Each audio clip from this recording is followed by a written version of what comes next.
Hello, and welcome to another inspiring episode of Spoken English Academy. I'm so glad you're here because today we're diving into a topic that holds the key to not just personal success, but also a deeper understanding of ourselves and others. It's about developing emotional intelligence. Emotional intelligence, often called EQ, is what helps us navigate the ups and downs of life with grace. It's about understanding our own emotions, connecting with others, and managing relationships effectively. Whether you're looking to improve your personal relationships, thrive at work, or simply feel more in control of your emotions, developing emotional intelligence is essential. In this podcast, I'll take you through the fascinating world of emotions and share stories, insights, and lessons that can help you strengthen your EQ. Along the way, you'll also be improving your English as you listen and read along with the subtitles. So, let's begin this journey together. Have you ever found yourself reacting to a situation in a way that you later regretted? Perhaps you said something in anger or made a decision out of fear. These moments remind us how powerful our emotions can be and how important it is to understand and manage them. Let me tell you a story about a young woman named Sarah. Sarah worked in a high-pressure corporate job and was known for her sharp intellect and determination. However, she often struggled to manage her emotions. When her team made mistakes, she would lose her temper, and her colleagues found her difficult to approach. Over time, Sarah realized that her lack of emotional control was hurting her relationships and her career. Determined to change, Sarah started learning about emotional intelligence. She began by practicing self-awareness, taking time to reflect on her feelings and what triggered them. When she felt angry or frustrated, she paused and asked herself, "Why am I feeling this way? What can I do about it?" Through this practice, Sarah learned to respond thoughtfully rather than react impulsively. She also started empathizing with her team, trying to understand their perspectives and challenges. This shift in her approach transformed her relationships at work and made her a more effective leader. Sarah's journey highlights the first step in developing emotional intelligence: understanding your emotions. Emotions are like waves. They come and go, but we can learn to ride them rather than be swept away. Another powerful story is that of Daniel, a teacher who faced difficulties connecting with his students. Despite his best efforts, his classroom felt tense and his students were disengaged.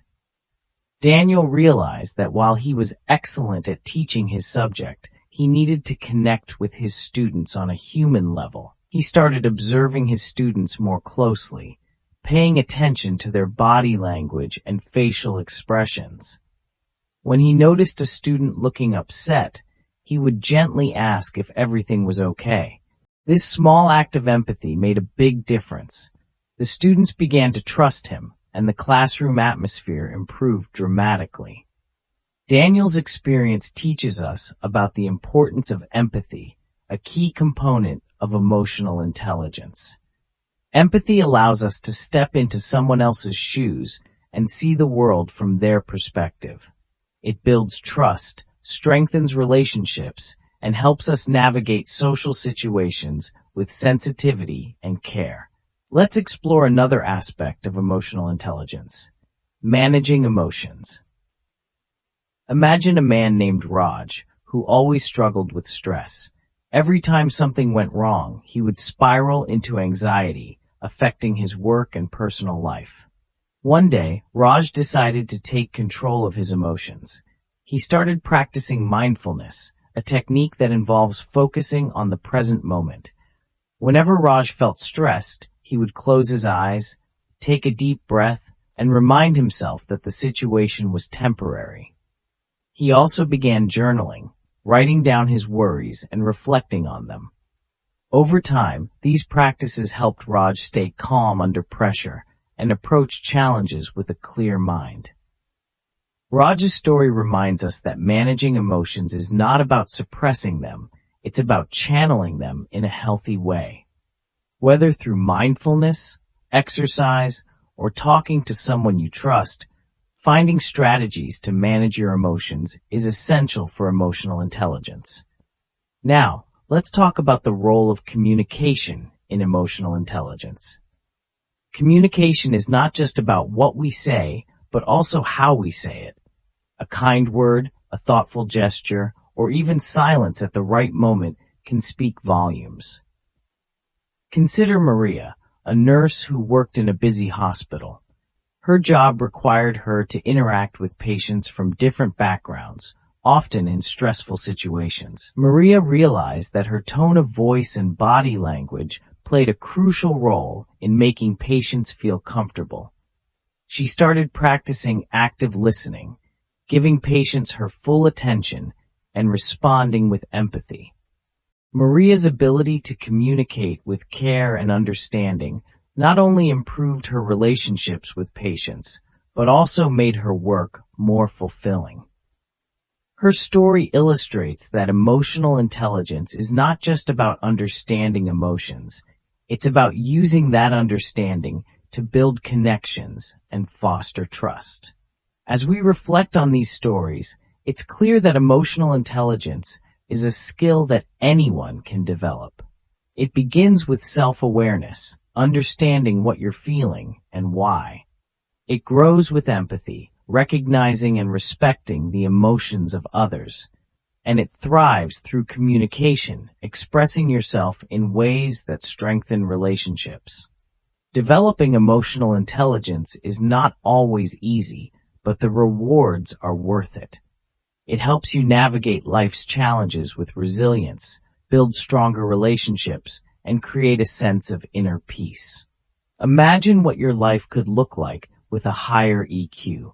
You might find yourself handling conflicts with grace, connecting more deeply with loved ones, and feeling more confident in your decisions. The possibilities are endless. Thank you for spending this time with me today. I hope this discussion on developing emotional intelligence has inspired you to take small steps toward understanding yourself and others better. Remember, emotional intelligence is not something you're born with. It's something you can cultivate with practice and patience. As you go about your day, take a moment to reflect on what you've learned. Pay attention to your emotions, listen to the people around you, and practice responding with empathy and care. These small actions can make a big difference in your life and the lives of those you touch. Thank you for tuning in to Spoken English Academy. If you enjoyed today's episode, please like, share, and subscribe for more videos. I look forward to having you with me in our next episode. Until then, take care, stay curious, and keep growing.